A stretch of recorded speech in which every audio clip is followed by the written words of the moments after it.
Yes. Good afternoon, all of you. Let us start with the MCQs from the chapter current electric current through conductors, right? So already हमने last time कुछ MCQs start किए थे, तो उसके next जो MCQs है वो फटाफट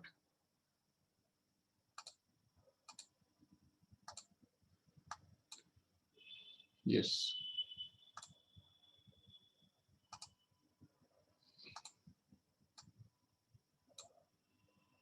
Okay.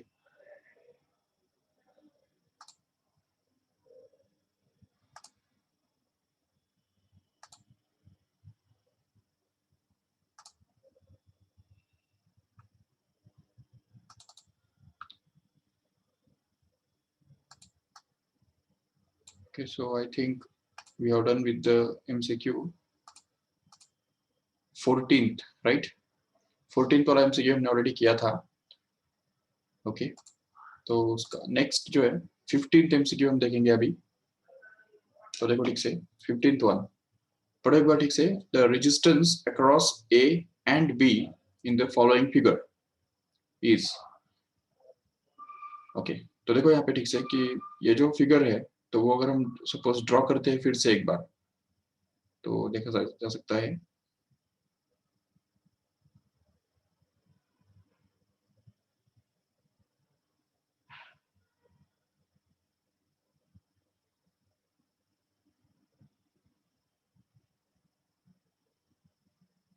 ये देखो ऐसे तीन रेजिस्टेंस जो है तो वो लगे हुए हैं सीरीज में, right? We can call them as R1, R2 and R3. Okay, ये डायग्राम में हमको दिख रहा है, ठीक है. और अभी इसमें देखो क्या है ना कि ये जो वायर्स है तो वो वायर्स ज्वाइन किए हुए हैं. अभी अगर यहाँ पे ये जो वायर है ये यहाँ पे दिया हुआ है और ये वायर कंटिन्यू हो रहा है यहाँ पे भी, बट इसमें क्या है ना कि ये जो पॉइंट दिख रहा है ये वाला पॉइंट और ये वाला पॉइंट जो है तो वो ज्वाइन किया हुआ है, कनेक्ट किया है.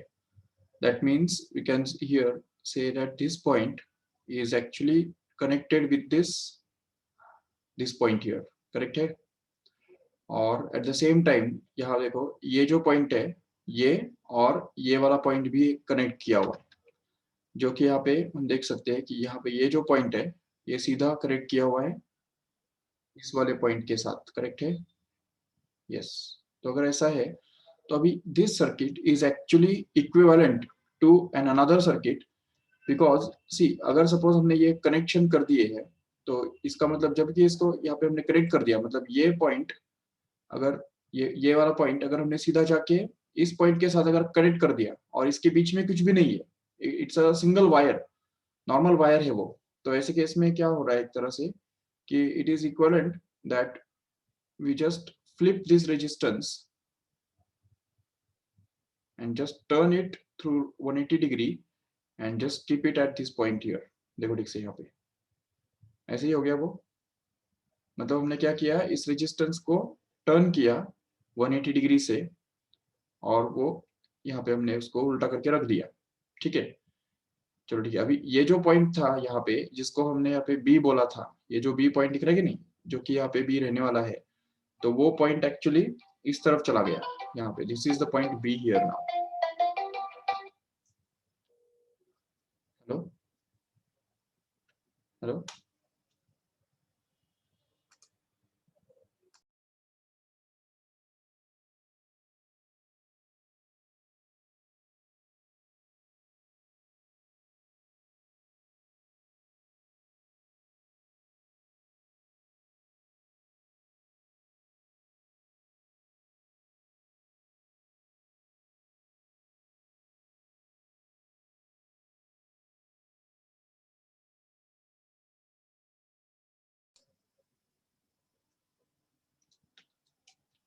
Okay, so this is all about the point B here, and at the same time ये जो point है ये भी इसके साथ connected है, बराबर. तो इसका यूज करके हम यहाँ पे वैसा कर सकते हैं. ये दूसरे पॉइंट दूसरे रेजिस्टेंस के बारे में, ये जो सेकंड रेजिस्टेंस है तो उसको भी हम रोटेट करके मतलब 180 डिग्री से टर्न करके सीधा यहाँ पे उठा के रख देंगे, ठीक है, क्योंकि वो पॉइंट जो है वो सेम ही रहना चाहिए। तो ये बन गया यहाँ पे इस तरह से।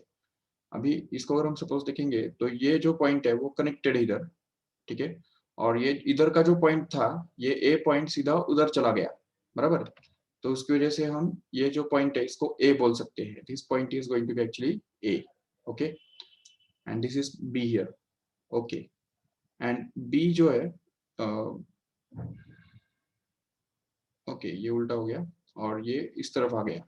तो अभी ए और बी के बीच में हमको इक्विवेलेंट रेजिस्टेंस ढूंढना है। देखो और ये भी याद रखो ठीक से कि ये जो पॉइंट है ये ए पॉइंट एक्चुअली इस वायर के साथ भी कनेक्टेड है।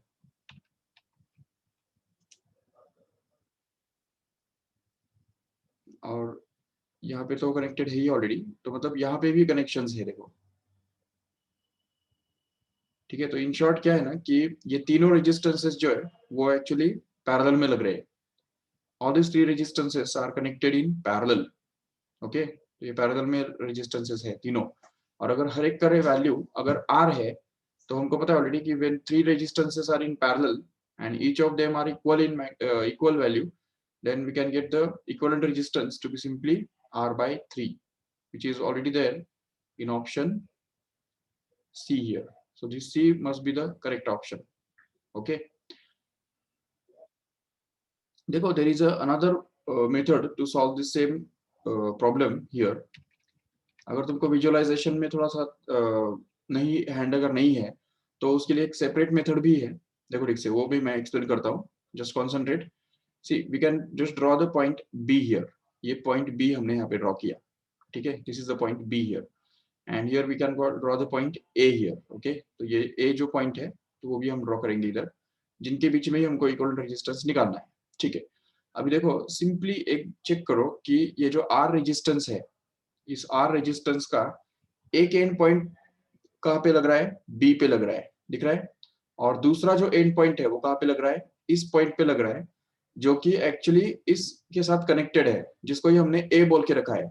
इसका मतलब ये जो ये फर्स्ट वाला जो रेजिस्टेंस है, ये वाला रेजिस्टेंस, इसका एक एंड पॉइंट बी को है और दूसरा एंड पॉइंट ए की तरफ है। तो इसलिए हम देख लेंगे कि बी और ए के बीच में एक रेजिस्टेंस डाल देंगे, ठीक है। ये लग गया ए और बी के बीच में का एक रेजिस्टेंस, जो कि ये पहला वाला रेजिस्टेंस है। So just cancel out this resistance because we already added it here in this diagram. Okay. Now just try to focus on this second resistance here.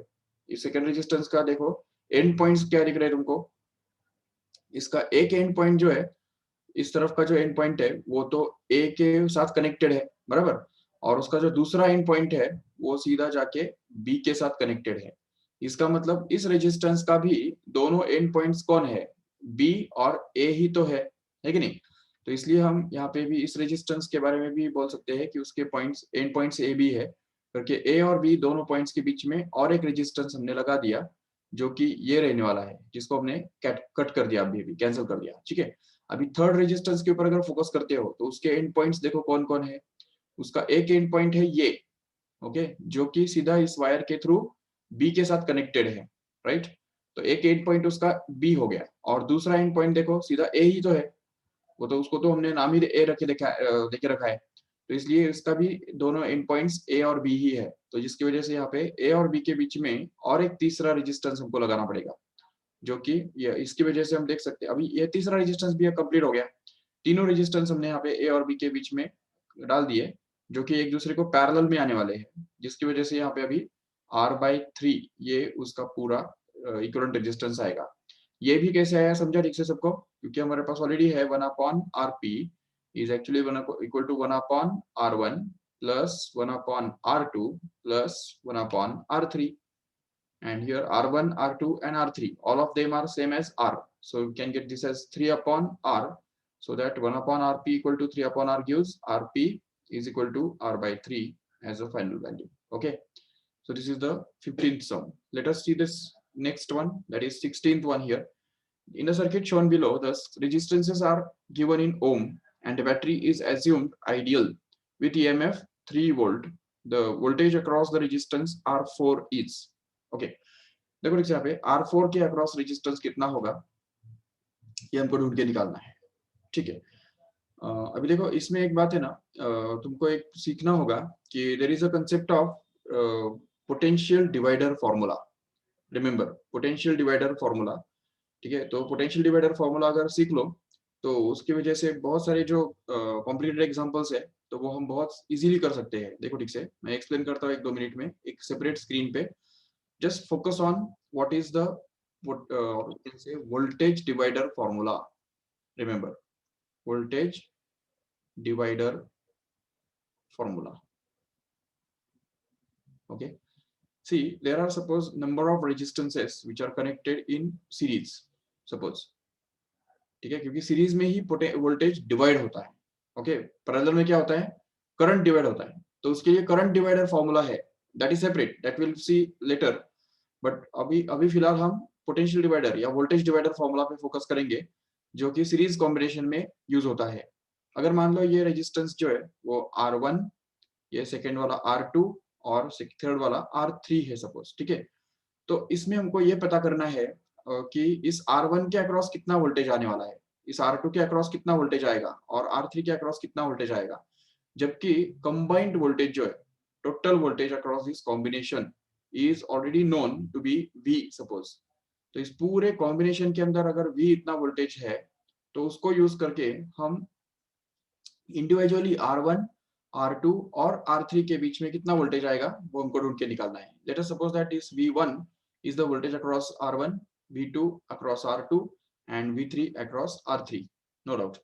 Then V1, V2 and V3 can be easily found out. See here V1 is going to be actually, अच्छा ये एक बात याद रखो ठीक से कि when the current in the series combination is going to be the same, current is constant.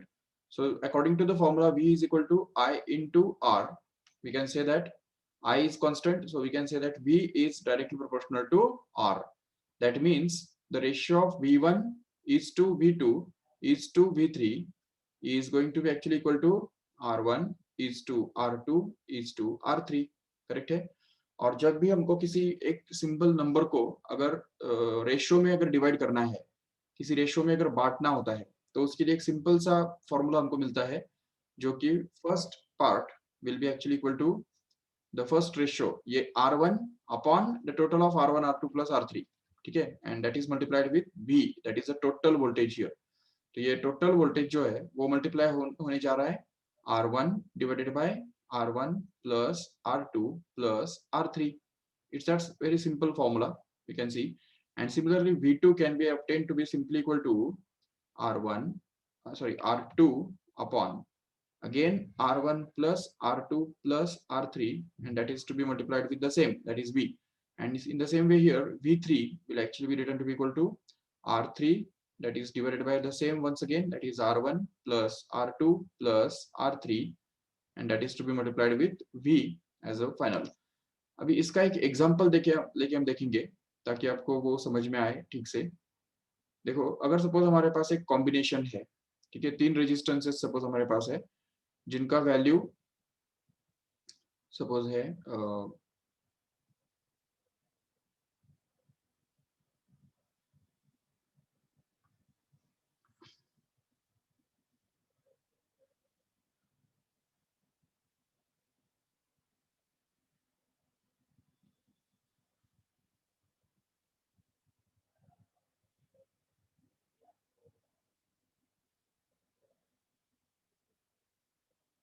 okay, suppose that we have the 3 resistances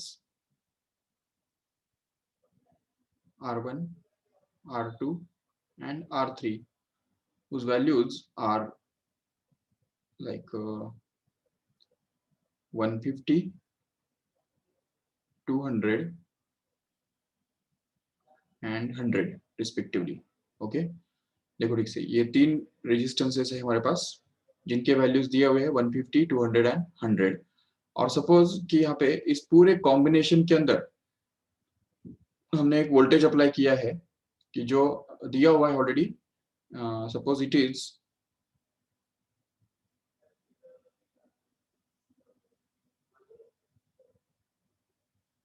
180 volt. Okay, देखो इधर 180 वोल्ट इतना वोल्टेज हमने इस पूरे कॉम्बिनेशन के अंदर अप्लाई किया है, ठीक है। how can we get the individual voltage across each of these resistances here? ये तीनों रेजिस्टेंसेस जो है वो सीरीज में लगे हुए हैं और इन तीनों के अक्रॉस का वोल्टेज हमको निकालना है। तो हम कैसे निकालेंगे? तो उसके लिए सबसे पहले हमको रेशियो निकालना है।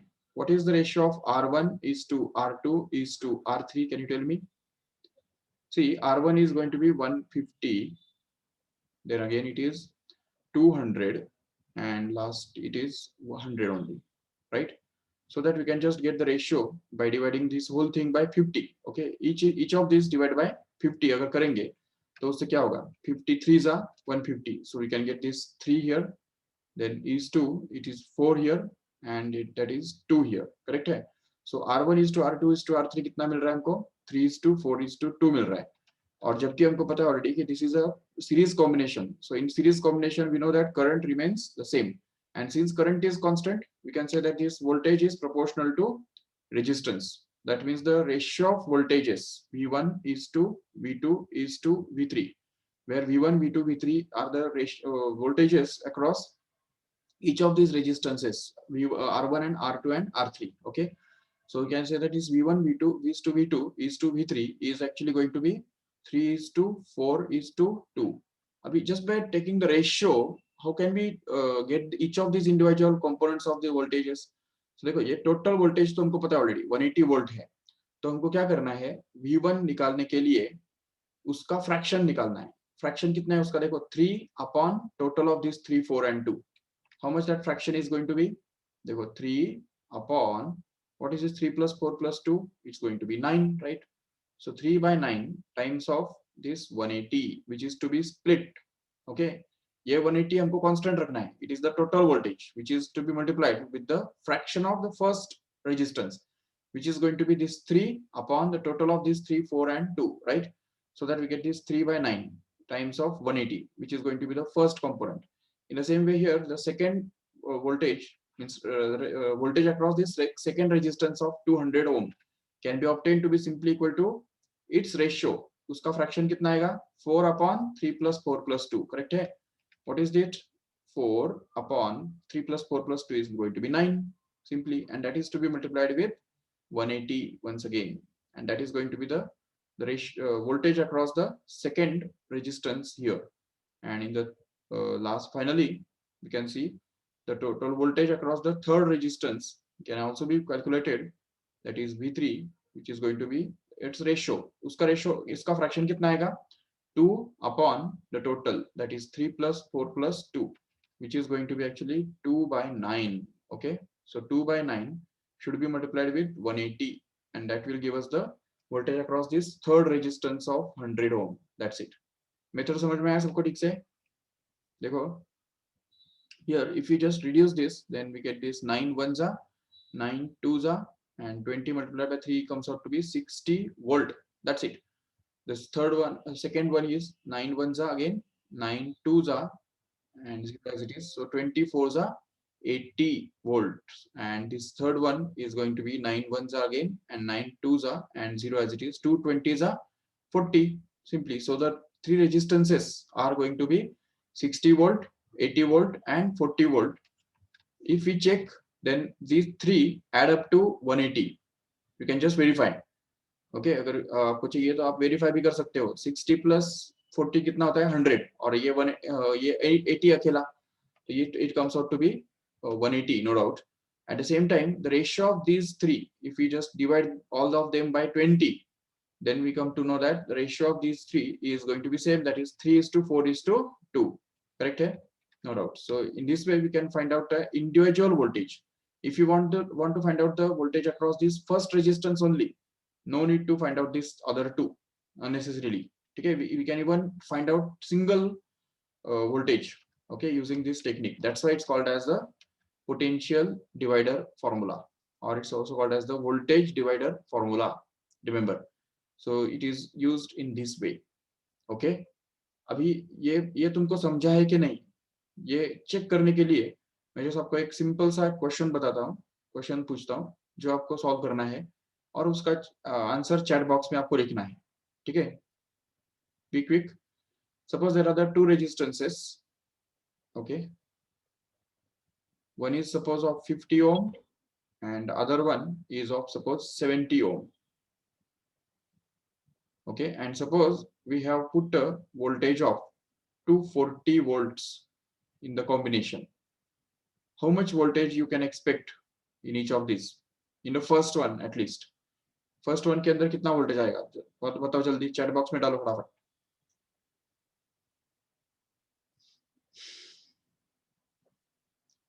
$240 volt is dropped across this combination of two resistances whose resistances are 50 ohm and 70 ohm respectively.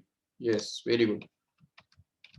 So what we have done here is simply find out the ratio of resistances. It is 5:7, correct? So in order to find out the first voltage, the voltage across the first resistance, what you have to do is you have to simply multiply this 5/12 with the 240. That's it. And this will give us the voltage across this first resistance. That is 12 ones are, 12 twos are, and here 20 as it is, it becomes 100 volt. Correct? And in the same way, we can just find out the voltage in second also. The voltage in second resistance will be simply 7/12. That is to be multiplied with 240. That's it.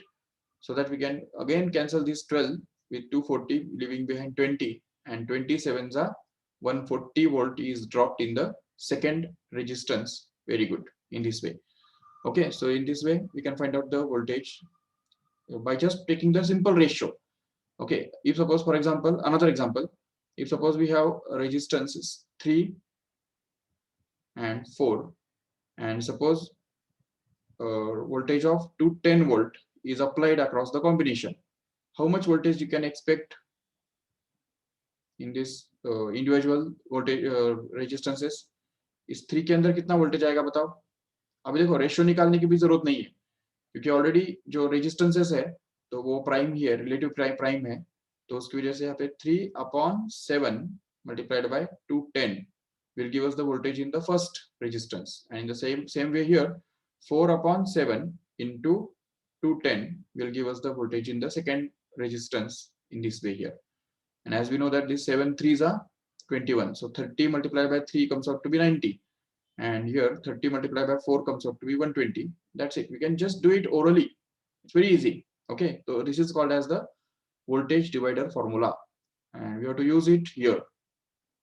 देखो ठीक से अभी इसको यहाँ पे apply करना है हमको, ठीक है. So how can we do that? See carefully. First of all, we'll just take the diagram apart. तो ये डायग्राम हमने ले लिया सेपरेट, यहाँ पे थोड़ा बड़ा करके लेंगे ताकि हम उसके अंदर दिखा पाए सभी चीजें. ठीक है, अभी देखो सबसे पहली बात हमको ये सोचना है कि we want to find out the voltage across resistance R4. इस R4 के अंदर का वोल्टेज हमको निकालना है, बराबर. उसके लिए सबसे पहले हमको अभी देखो एक बात समझ के लो ठीक से कि ये दोनों रेजिस्टेंसेस R3 एंड R4 जो है वो पैरेलल में है. तो पैरेलल में होने के कारण जो इस कॉम्बिनेशन के अंदर का वोल्टेज होगा वही तो इस R4 के अंदर भी होगा जरूर. तो कॉम्बिनेशन का वोल्टेज भी अगर हमको मिल गया तभी भी बहुत बड़ी बात है, ठीक है. It is sufficient to find out the voltage in combination only. Okay, so but how will you do that? तो उसके लिए सबसे पहले हमको क्या करना होगा, देखो ठीक से. तो okay, can you find out the equivalent resistance of this R3 and R4? Since R3 is connected in parallel to R4, so what is the equivalent resistance of this R3 and R4? We can call it as R34. चलेगा ना? R34 बोल देंगे उसको. What is the value of R34? The parallel combination of these two, 60 and 30. Again, see here that 60 is double of 30, right? कल ही मैंने बताया था, when one resistance is double of another, what we have to do is we have to make 1/3 of bigger one. So what is the bigger one? 60. What is the 1/3 of that 60? It becomes 20, and that 20 will be the actually effective resistance of this combination. तो ये पूरा जो R3 और R4 का जो combination है उसके बदले क्या लगा सकते हैं हम? एक अकेला 20 लगा सकते हैं, 20. ठीक है, तो डायग्राम कैसे बन जाएगा देखो ठीक से. यहाँ पे the diagram will be something like this. इसका जो इक्विवेलेंट डायग्राम जो बनेगा ये रेजिस्टेंस निकालने के बाद का, तो हम इस तरह से ड्रॉ कर सकते हैं आराम से।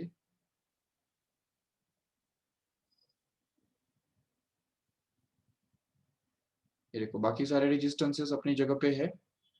इवन ये जो R5 है, R5 वो भी अपनी जगह पे रहेगा बिल्कुल। सॉरी,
देखो ठीक से, ये जो है हमारा रेजिस्टेंस वो 20 ओम का रेजिस्टेंस यहाँ पे लग गया।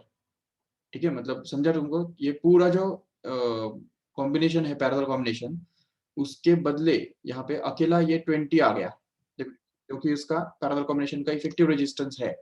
ठीक है, अभी ये सोचो कि ये दोनों जो है सीरीज में है कि नहीं, ये दोनों, तो इसकी वजह से इनका जो सीरीज कॉम्बिनेशन का जो इफेक्टिव रेजिस्टेंस है वो कितना बनेगा?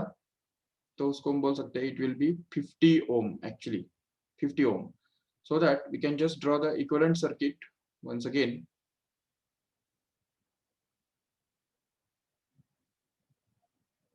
See here, the equivalent to circuit of this will be,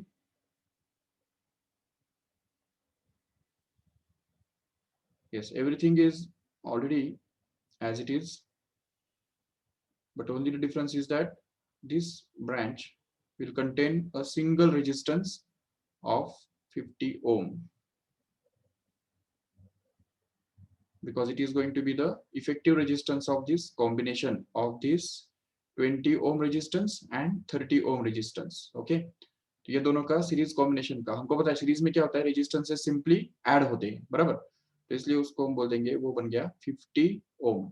okay, yes, so this is this 50 ohm. Now again we can just think about this 50 ohm and this 50 ohm. How can we tackle this?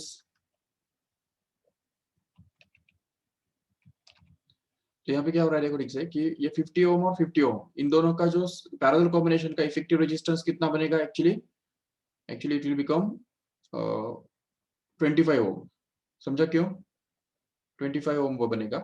क्योंकि when the two resistances, equal resistances, are connected in series with each other, sorry, parallel with each other, then the effective resistance of the combination becomes just half of each of them. Okay, तो इसके लिए यहाँ पे ये बनेगा। Okay, so the equivalent diagram कैसा बनेगा समझ सकते हो ठीक से? देखो equivalent diagram will be like this. एक जो बैटरी जो है वो तो अपनी जगह पे रहेगा, no doubt, this is the battery, and then here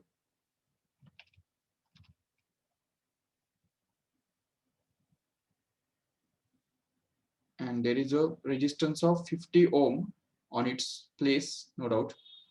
यहाँ पे जो 50 ओम का जो रेजिस्टेंस यहाँ पे हमको दिख रहा है वो तो वैसे ही रहेगा बिल्कुल, बट इसके साथ पैरेलल में, सॉरी सीरीज में एक रेजिस्टेंस और लग जाएगा जो कि इन दोनों का पैरेलल कॉम्बिनेशन का इफेक्टिव रेजिस्टेंस होगा, जो कि हमने अभी भी निकाला, जो कि 25 ओम रहने वाला है। This is the resistance of 25 ohm which is connected in series with this 50 here। so इसको हम लिख देंगे, ये फर्स्ट वाला जो 50 है वो तो अपनी जगह पे ही है, उसको हमने कुछ चेंज नहीं किया, बट ये जो है वो 25 ओम बनने वाला है। Yes, and the total voltage across the combination is going to be 3 volt, right? So 3 volt। now just apply the potential divider formula and just tell me what will be the voltage across this first 50 ohm and what will be the voltage across this 25 ohm? How the voltage will get divided? Tell me fast. Put it in the chat box.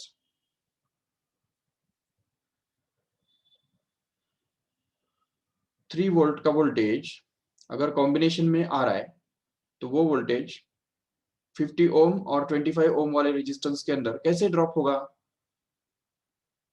How much will drop in this 50 ohm and how much will be there in this 25 ohm? कौन बताएगा chat box में जल्दी?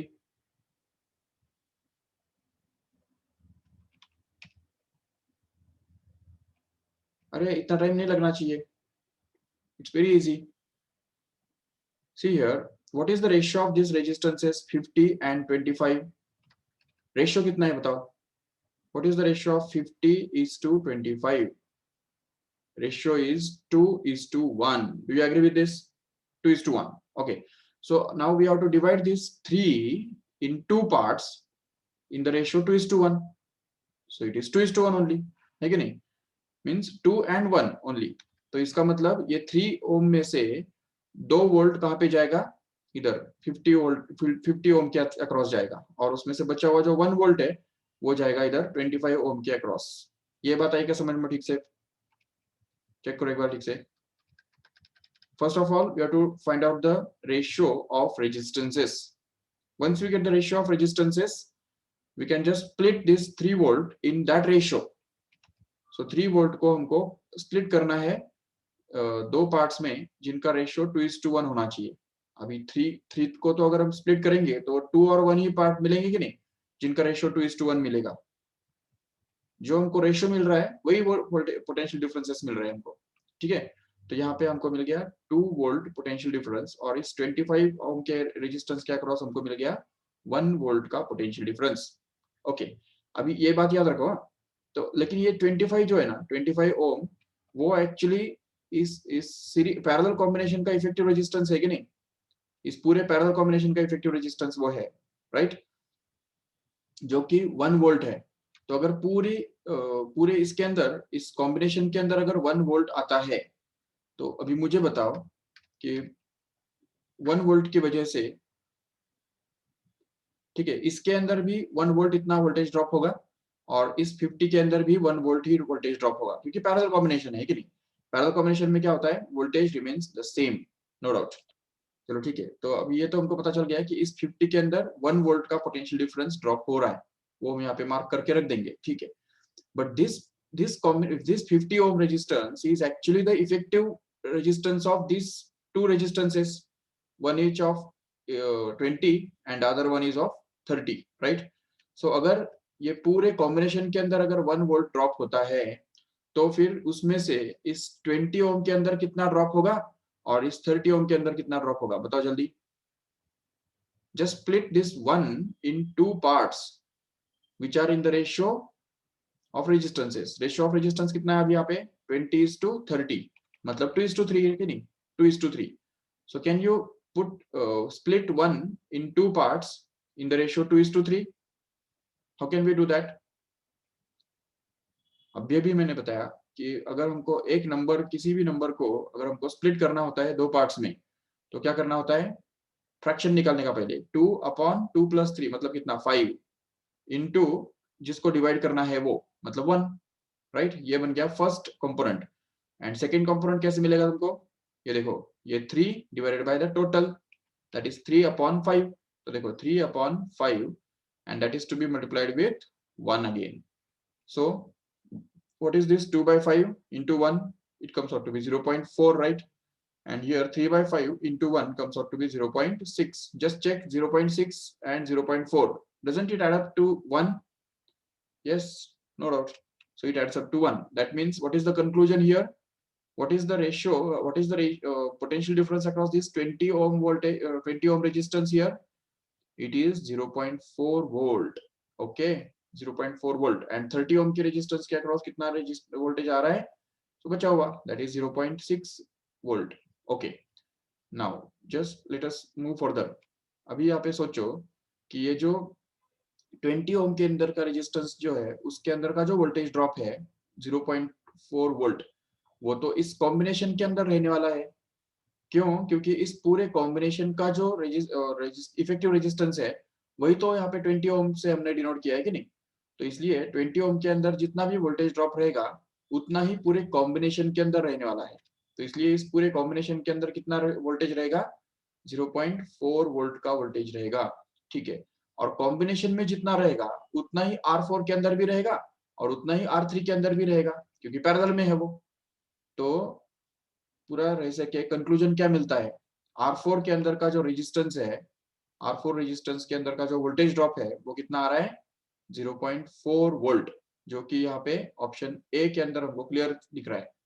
Okay, so that is going to be the answer. समझा क्या ठीक से ये पूरा? अगर नहीं समझा तो बाद में चल के चाहिए तो फिर से ये पूरा वीडियो रिपीट करके देखो जब रिकॉर्डिंग ऐड हो जाएगा, so that you can just get hands on this technique.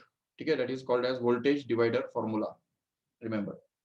चलो, let us see the next question now.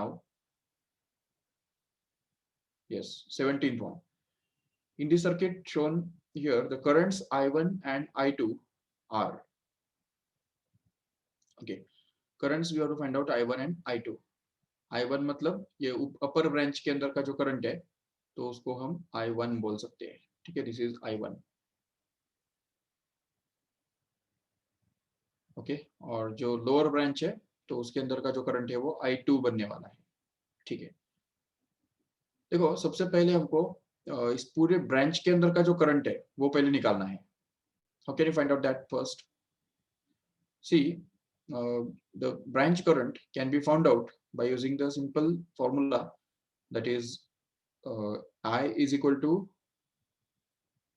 E, that is the EMF upon the total external resistance plus internal resistance.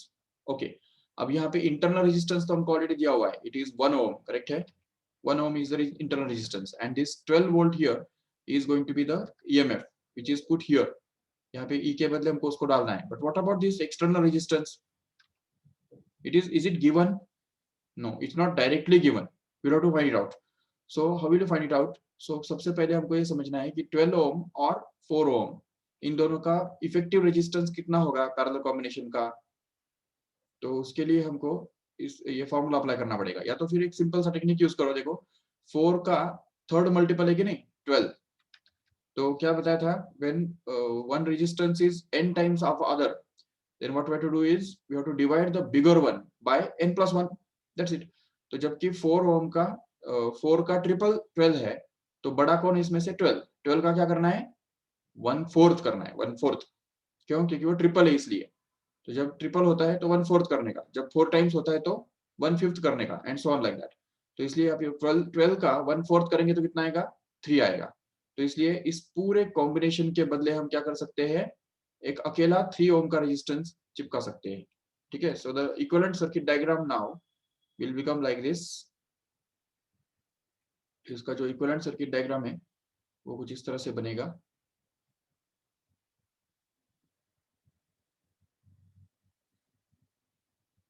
ये देखो, बाकी सब पूरा जो है एज इट इज रहेगा।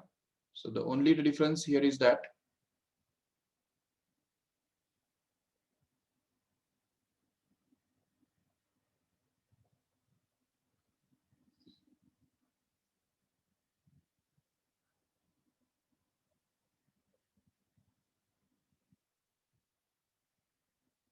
ये यहाँ पे एक रेजिस्टेंस जुड़ जाएगा।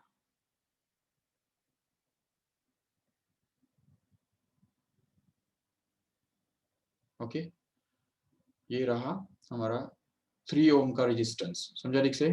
3 ohm. Okay, and this is 2 ohm which is connected in series with it. Okay, now if we draw the circuit diagram once again, यही सर्किट डायग्राम अगर हम फिर से एक बार अगर ड्रॉ करते हैं तो उस केस में हमको एक ही रेजिस्टेंस मिलेगा। ये 3 ओम और 2 ओम, इन दोनों का जो पैरेलल कॉम्बिनेशन, सीरीज कॉम्बिनेशन का जो इफेक्टिव रेजिस्टेंस है वो 5 ओम होगा। सो इसका मतलब ये हो गया कि अकेला 5 ओम का जो रेजिस्टेंस है वो इन दोनों का काम कर रहा है। ये जो 3 ओम का जो है और 2 ओम का जो रेजिस्टेंस है, इन दोनों का काम अकेला एक कर रहा है 5 ओम का रेजिस्टेंस, जो कि इसी बैटरी के अक्रॉस जुड़ा हुआ है, जिसका EMF 12 वोल्ट है और इंटरनल रेजिस्टेंस 1 ओम है। ठीक है, तो अभी हम ये वाला फॉर्मूला अप्लाई कर सकते हैं in order to find out the current. Okay, so how much will be the current here? The current flowing through this circuit will actually be equal to EMF of this circuit, which is going to be 12 volt upon external resistance, which is going to be this 5 ohm, which is calculated by all these methods. ठीक है, ये पूरा जो हमने किया उससे हमको ये 5 ohm मिल रहा है, which is acting as a external resistance here, and this will be replaced here for capital R. And internal resistance, whatever it may be, it's already given. It is 1 ohm, right? So this 1 ohm is to be added here in the denominator, so that we can call it as 12 upon 6, which happens to be actually 2 ohm. Correct hai? Sorry, 2 ampere. So 2 ampere current will be flowing in this main branch. Okay, ये पूरे main branch के अंदर जो है वो 2 ampere का current flow हो रहा है. ठीक है, अगर 2 एम्पियर का करंट फ्लो होता है, so how will it get divided in this combination. यहाँ पे इस कॉम्बिनेशन के अंदर वो कैसे डिवाइड होगा, उसके लिए करंट डिवाइडर फॉर्मूला भी है, वो भी मैं बताता हूँ 1-2 मिनट के बाद. बट अभी फिलहाल हम पहले नॉर्मल मेथड से सॉल्व करने के लिए ट्राई करेंगे. देखो, if this 2 ampere current just runs in this 2 ohm resistance, so 2 ampere current 2 ohm resistance के अंदर अगर जाएगा तो कितना ड्रॉप करेगा वोल्टेज, मुझे बताओ. Yes, how much voltage will be dropped here? So we can find out by multiplying the current with resistance and get it as 4 volt voltage. ठीक है, तो 4 volt इतना voltage यहाँ पे drop होगा. But this 4 volt voltage is out of this 12 volt, right? Okay, and what is the effective combination of effective resistance of this combination? ये देखो 3 ohm resistance में से जब वही 2 ampere का current जब दौड़ेगा तब कितना वो drop करेगा उसके अंदर, तो 3 multiplied by 2 comes out to be 6 volt, इतना वो यहाँ पे ड्रॉप करेगा. तो देखो यहाँ पे 4 वोल्ट ड्रॉप हो रहा है 2 ओम के अक्रॉस, और इसमें 6 वोल्ट इतना ड्रॉप हो रहा है. एक बात याद रखो कि इसका रीजन क्या है कि इसमें से जो ये 6 प्लस 12 4 कितना बनता है, 10 बनता है, 12 नहीं बनता है. क्यों? क्योंकि the same 2 ampere current is already passing through this 1 ohm resistance, internal resistance also, and when this 2 ampere current passes through this 1 ohm resistance, it drops 2 volt there only. तो बैटरी के अंदर इंटरनल वोल्टेज ड्रॉप कितना है, यहाँ पे 1 ओम का है, 1 volt का है, सॉरी 2 वोल्ट का है, और वो 2 वोल्ट जो है वो इस 12 वोल्ट में से डिडक्ट हो जाएगा, कट हो जाएगा, और जो बचेगा तो वो यहाँ पे एक्सटर्नल सर्किट के अंदर हमको मिलेगा. तो 12 में से 2 गया तो कितना बचता है, 10 मिलता है, और वो 10 जो है वो यहाँ पे हमको मिल रहा है in the form of this 6 plus 4, that is going to be 10. Okay, so in short अगर ये 6 वोल्ट का वोल्टेज जो है वो अगर इस कॉम्बिनेशन में अगर ड्रॉप हो रहा है, तो देखो इस पूरे कॉम्बिनेशन के अंदर 6 वोल्ट इतना वोल्टेज ड्रॉप हो गया. ठीक है, so how much current will be flowing in this first branch, upper branch. So the current I1 can be supposed to be equal to the voltage upon resistance. The voltage is common, that is 6 volt, divided by the resistance, which is individual of that upper branch, which is 12 ohm. So if we just divide this 6 volt by 12 ohm, then we can just be able to get this 1 by 2, मतलब क्या 0.5. Correct है, 0.5 ampere इतना current flow होने वाला है अपर branch के अंदर, ऊपर वाली ब्रांच के अंदर. और नीचे वाले ब्रांच के अंदर कितना करंट फ्लो होने वाला है, तो वो भी हम निकाल सकते हैं. The same 6 volt voltage is to be divided by this 4 ohm resistance. That means the current in the second branch I2 can be written to be simply equal to 6 volt voltage divided by 4 ohm, that is the resistance of that branch, which is going to be actually 6 by 4 मतलब 3 by 2, मतलब कितना हो गया, वो 1.5 आ गया. 1.5 ampere will be the current flowing through the second branch, and hence we can say this 0.5 and 1.5 are going to be the currents I1 and I2, which are already there in this option C here. Okay, 0.5 and 1.5. See, there is an option D also, which tells us that simply I1 is going to be 1.5 and I2 is going to be 0.5. numbers तो वही है, ठीक है, currents वही है, लेकिन just उल्टे order में है, रिवर्स ऑर्डर में है. We have to think here that that is not a correct option actually. Why? Because see, यहाँ पे करंट जब स्प्लिट होगा तो ज्यादा करंट कौन से रेजिस्टेंस में जाएगा, बताओ मुझे, कौन से रेजिस्टेंस में से ज्यादा करंट जाता है. जब करंट को ऑप्शन होता है, दो पार्ट्स में जब बंटना होता है, तो कौन से रेजिस्टेंस के अंदर ज्यादा करंट जाएगा? जो रेजिस्टेंस कम है, सीधी बात है ना, जो रेजिस्टेंस कम है, बिल्कुल 4 ओम रेजिस्टेंस के अंदर ज्यादा करंट जाएगा, सीधी बात है। क्यों? क्योंकि जहां रेजिस्टेंस कम होता है, मतलब अपोजिशन जहां पे कम होता है, तो वहीं से ज्यादा करंट जाता है कि नहीं? जरूर। और जहां पे अपोजिशन ज्यादा है, तो वहां पे करंट ज्यादा नहीं जाएगा, current will B come, current will be less in that case. Obviously ये रेजिस्टेंस का डेफिनेशन ही है, जितना रेजिस्टेंस ज्यादा होता है उतना करंट कम होता है, और जितना रेजिस्टेंस कम होता है तो उतना करंट ज्यादा उसमें से फ्लो होता है। Current always tries to choose a low resistance path. Remember, whenever there is option, current always flows, more current always flows in a resistance whose value is less, and less current flows through the resistance whose value is more. ठीक है? So जब parallel combination में जब option होता है तब, जब option ही नहीं है तो क्या, वो तो सीधा उसको कॉम्बिनेशन में से जाना ही है। ठीक है? अगर एक ही रास्ता है तो उसमें तो जाना पड़ेगा, no doubt. But if there are two paths available, then current always tries to choose the easiest path. Easiest means easiest for it. That means जो कम ऑपोजिशन करेगा, मतलब जिसका रेजिस्टेंस कम होगा, उस पाथ में से करंट चला जाएगा। बिल्कुल। तो ये सीधी सी बात है। इसीलिए हम ये समझना है हमको कि यहाँ पे I1 is going to be 0.5 and I2 is going to be 1.5. That means the C is going to be the correct option, not D here. Okay. चलो, I hope, मुझे लगता है टाइम तो हो गया है already. Let us see all these next MCQs and also the current divider formula next time. ठीक है? तो नेक्स्ट लेक्चर में हम देखेंगे कि करंट डिवाइडर फॉर्मूला किस तरह से अप्लाई करना होता है और किस तरह से यूज करना होता है। ठीक है? so far let us stop this lecture here.